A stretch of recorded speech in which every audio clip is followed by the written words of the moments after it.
Greetings and welcome to Sci-Fi, the real deal science fiction podcast where we discuss all things science fiction, science fact, technology, and where it all comes together.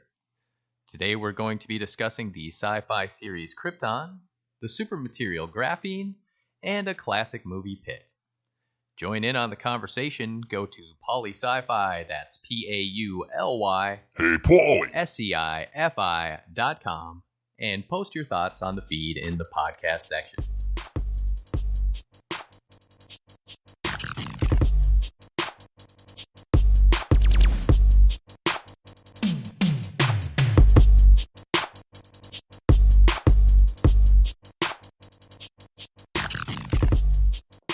Today we're going to be taking a closer look at the new sci-fi series Krypton. This series is about the grandfather of the Man of Steel and the threat from Brainiac, who is coming to change the face of history and delete Superman from the universe once and for all. Let me preface my comments by telling you about my one rule, which shapes my television viewing habits. I never judge series by its pilot, no matter how good or how bad it may be. It is true that you never get a second chance to make a first impression, but second chances, overall, should always be a consideration. I liked the pilot. I didn't love it, and may not have continued watching but for thanks to my cardinal rule. I watched the second episode, and it was better than the first. The characters have more depth than they did at first glance. The world is darker and more complex than it first appeared. Not being in on the secret, I don't know where this show is going, but I'm becoming more excited to find out. One thing which stands out to me is the pacing of the show. It is a bit frenetic, a bit too fast-paced. It feels as though they are trying to get to the meat of the meal before the appetizers have even been ordered. My guess is, and this is just conjecture, is the pacing has to do with where the story really lies, and it's not in the background of the characters, but in the future for Krypton, which in this case is in the past. But the planet gets blown up anyway, so is there a future? It gets a bit confusing. If the rest of the season builds in momentum as the first two episodes have, then this series could be one of the bright spots in science fiction this year. There's a whole host of competition, though, but only time will tell if Sci-Fi has another Battlestar Galactica on its hands with Krypton. I can only speak for myself when I say, I hope so. As for the technology of Krypton, let's start with something which has become synonymous with Superman's homeworld, the technology of crystals. How many devices using crystal technology do you use in a day?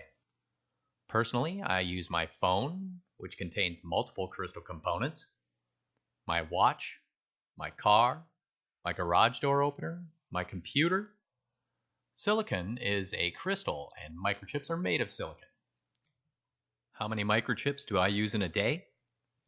I know where I'd begin to count because I just listed some, but I have no idea where I would end.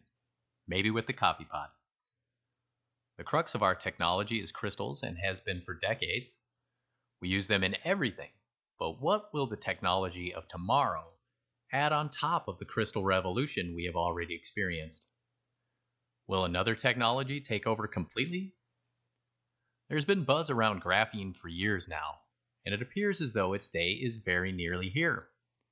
The realization of this man-made supermaterial, if the promises are true, is going to change the world. I found a great article at techradar.com. The link is on Sci-Fi and in the description. It's titled 30 Ways Graphene is About to Change Your Life, written by Jamie Carter and Andrew Williams. From cars to water, air, and soil purification, and seemingly everything in between, mundane everyday items to new leaps in discovery are on the horizon. We're talking about wearable technology of a type so advanced, it's going to put us into a different category as far as our evolution as a species goes. If we can solve our problems with air and water, then sustainability is no longer a pressing concern. There's even talk of super efficient solar cells, which rather than converting sunlight at some ridiculously low percentage, as they do now, will do so with much higher efficiency, allowing us to really harness the full power of clean energy from the sun. Superconductors are materials which have to be brought to extremely low temperatures in order to conduct electricity without significant resistance. The main drawback to our computers today is the heat they generate due to that resistance. It hastens entropy, and all things are subject to the slow decay, which is at the center of everything. Graphene may be the key to superconductors, which operate without supercooling, and greater power transfer processes as well. What if we could wire the world with a superconductor at room temperature? The amount of power transferred could theoretically be without limit. Graphene is here, and it's going to be a major advancement for the human race. Scientists like Oppenheimer and Einstein knew the human race's intelligence and desire for knowledge is a wonderful yet dangerous thing. Will we wipe ourselves out before this world-changing invention is made available?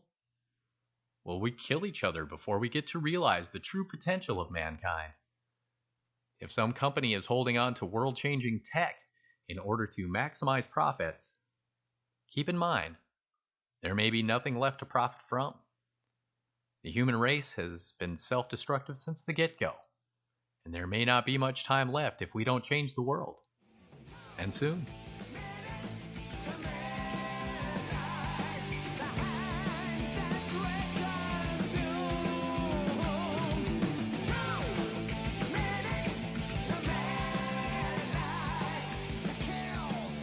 Let's make today the Man of Steel trifecta and finish up with a classic sci-fi movie pick.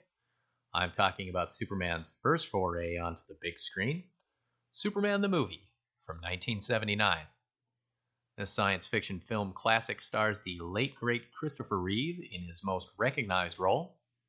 Margot Kidder plays Lois Lane, and Gene Hackman is Lex Luthor, the greatest criminal mind of our time. Reeves' portrayal of Superman cemented him in superhero iconography. Of course, being a squeaky clean and honestly nice fellow didn't hurt, and all of those things Reeve was. This film shows the beginnings of the legend, his escape to Earth, and the Kent couple's fateful discovery. Gene Hackman's Lex Luthor portrayal is, to this day, one of my favorite on-screen performances. Sometimes watching classic sci-fi can be difficult due to the advances we've made in cinematography, but this movie holds up better than most, and thanks to the great portrayals, even after all these years, it has stayed fresh. It just goes to show that great cinematic work is timeless.